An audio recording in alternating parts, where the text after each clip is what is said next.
Why don't we learn a little bit more about racing today with our guest, who is a TSN analyst, and we're very grateful for his time, Tim Hauraney. How you doing, Tim? I'm good. Thanks for having me on, guys. Appreciate it. It's a pretty cool little studio you got here. Yeah, we have a lot of fun. Tim, you were like a former champ car in the Atlantica driver, right? Like you used to like kick ass racing. Yeah. So if you look at it's IndyCar now, but it used to be called Champ Car, and I was kind of part of their driver development program and racing around North America, and then kind of like once the bottom kind of fell out of Champ Car and it merged into IndyCar, I was kind of without a ride. So I was like, well, where do I go? You know, I don't know what to do with my career now. But I got lucky and I got a ride over in Europe in the FIA GT Championship, it's called.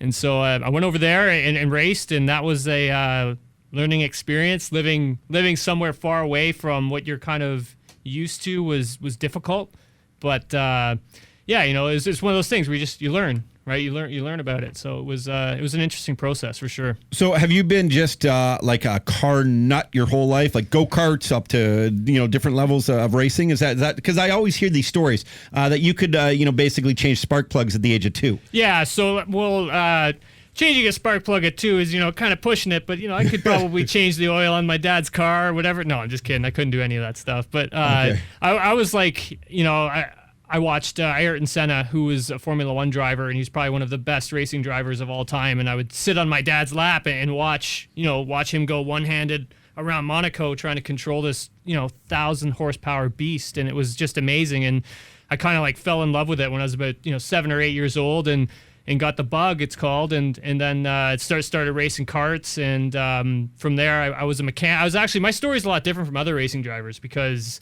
you know, some racing drivers, their family, you know, has money. Like you look at like Jacques Villeneuve. I was going to ask, isn't it mostly you got to come from like a trust fund type of family, and it's an expensive sport? Yeah, it's extremely expensive. So for me, I ended up becoming a mechanic at the Bridgestone Racing Academy, which was held down in Shannonville at the time, and I would commute 2 hours every day to go and work on race cars. And what a nice story! You really had a passion for it. Yeah. So to do that, you got to test the cars and stuff. And 1 year, I got talent spotted by a Formula Ford team who already had sponsorship at the time, and they decided to bring me out for a test drive in one of the race cars. But the thing with that was like I was at that time I had stopped kind of working out.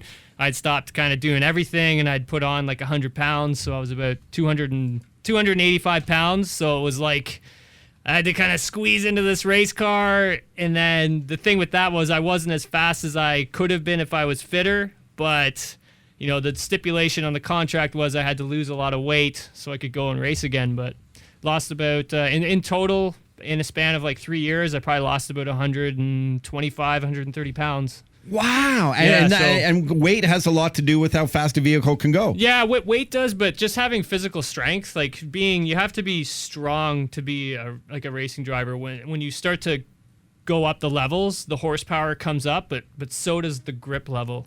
And the grip level is like when the tire meets the pavement kind of thing. So it becomes more forceful to turn the steering wheel. The G-forces are higher. You really have the kind of crap beat out of you the whole time you're out on the racetrack. So you really do need to be super fit, like super fit. Tim Hauraney's here, at Tim Hauraney on Twitter. So the core strength, I would imagine, is some of the most important strength to be a race car driver.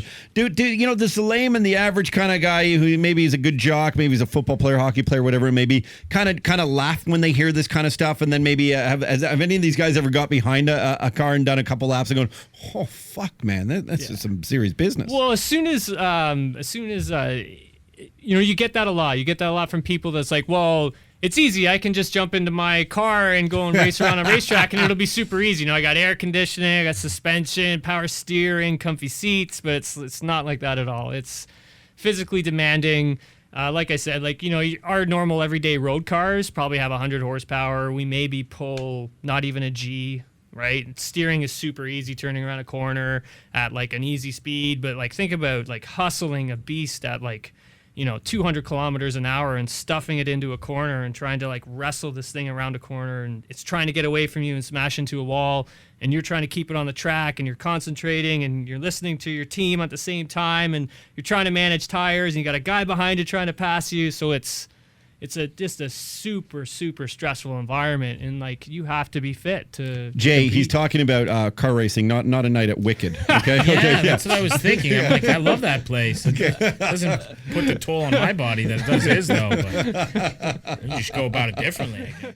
Hey, I'm Jay Brody. Subscribe to our YouTube channel and leave a comment. We read the best ones on the air.